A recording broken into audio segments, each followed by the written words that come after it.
16 Sent to Sodor. Written and told by Kiefer Adams. 16 is a saddle tank engine with 6 wheels. He is the same class as Wilbert the Forest Engine. But unlike Wilbert, 16 doesn't get to work on the beautiful line of the Dean Forest region. Instead, he is located at a steelworks, which he works alongside 2 other engines.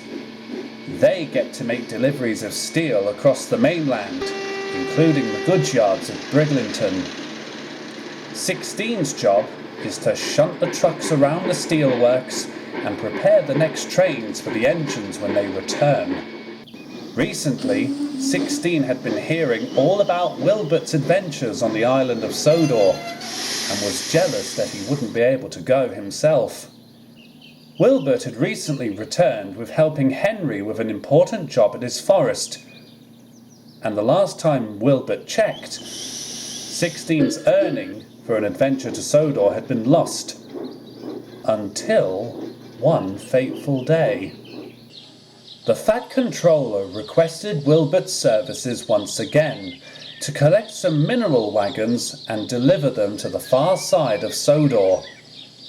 Unfortunately, when it was time for Wilbert to leave, there was a problem. "Ugh, I don't feel well at all," he groaned. His driver and fireman tried everything, but Wilbert just felt sick in the boiler. The Dean Forest manager was a close friend to the Fat Controller and had to call him to say that alternative plans were to be made. Wilbert sat in his siding feeling rather terrible. He felt worse when a deep hooting whistle echoed behind him. "Well, today's the day at long last," declared 16 as he rolled up alongside. "I get to see what the fuss is about of this North-Eastern Railway." "That's North-Western Railway," Wilbert attempted to correct. "Pish tosh," huffed 16. "You just stay here and feel better. I'll sort those mineral trucks out for you." And with that, 16 rolled away, chuckling to himself. "Oh, don't muck this up, 16, groaned Wilbert under his breath. When 16 arrived on Sodor, there was a lot of skeptic talking with the other engines. Percy was most annoyed.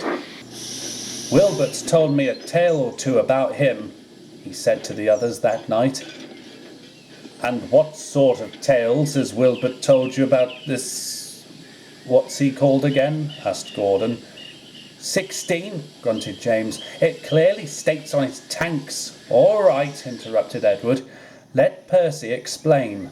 "From what Wilbert told me," said Percy, 16 is quite a disobedient engine.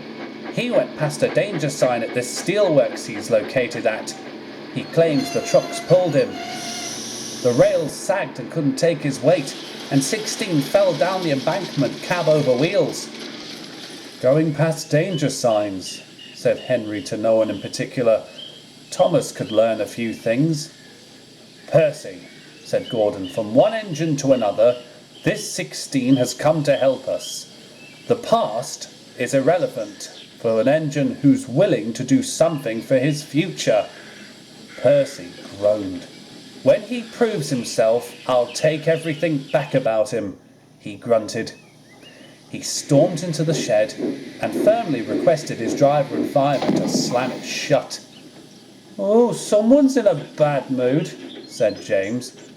"You'd be upset too if there was a change in visitor," Edward sighed. 16 didn't care what the others thought of him. He was more determined to put aside his past and prove he was just as useful as Wilbert. The next day, he arrived at the shipping company. Thomas had just prepared a goods train for Edward. When he saw 16, he froze. It's you," he gasped. "Oh, heard of me?" "Through Wilbert, yes, but I never thought you'd actually come." "Are you here for the mineral trucks?" "Yes, indeed, old son. said 16. Where are they? They're over there, replied Thomas, his eyes pointing to a corner of the yard. But do be careful. Mineral trucks. I've handled plenty of trucks at the steelworks, interrupted 16 proudly. Leave it to me. And with a sharp, hooting blast of his whistle, 16 went to collect the trucks. I hope I never go to the steelworks he came from, sighed Thomas. What Thomas had tried to warn 16 about was that mineral trucks were the worst behaved. Along with ballast trucks, Donald and Douglas were the only engines who could keep mineral trucks in order. Thomas hadn't been able to warn 16 about this, and so the Ostrich saddle tank was unaware of what journey he had ahead of him. At first, all went well when 16 departed. The trucks clattered behind him, mocking his grubby coat of paint. He should have had a wash, one truck grumbled. He's not even useful enough, another retorted. Well, he looks like Wilbert, said a third truck. Let's see if he's got his strength to match. 16 was just crossing a bridge when the trucks all held back at once. Oh, no, you don't, he bellowed angrily. Then there was trouble. 16 forced himself forward. I'm not letting you win, he growled. Suddenly, he jolted and groaned. Ah! 16, cried his driver. What's wrong? Oh, something hurts, 16 cried in pain. What is it? Steam hissed everywhere as 16's crew jumped down to look. Your crank pin's cracked, said his driver. We can't take this train on one cylinder. 16 glared at his crew. All of you have misjudged me from the beginning, he said. Wilbert's doubted me, those steelworks engines doubted me, and my own crew seem to think I can't do it. You watch. I'll take these trucks to the other end of the line or burst. 16's crew was surprised by his confidence. They climbed back into his cab and 16 set off again. His wheels groaned as he rolled forward, and the trucks tried everything to hold him back again. It was a long, slow journey, but 16 pressed on. Eventually, the station at the end of the line came into view. With one final effort, 16 rolled to a stop. I've done it, he panted triumphantly. He looked over to the platform and saw the Fat Controller. Well done, 16, he said. A fine performance. He turned to observe the trucks to see if they'd been delivered safely. He turned back and smiled. It seems we've underestimated you, 16, he said. 16 smiled wearily and looked at his buffers, feeling very accomplished at long last. The Fat Controller was so pleased with 16, he had him repaired at his works. The story of his triumphant pulling of the mineral trucks spread across Sodor like mad.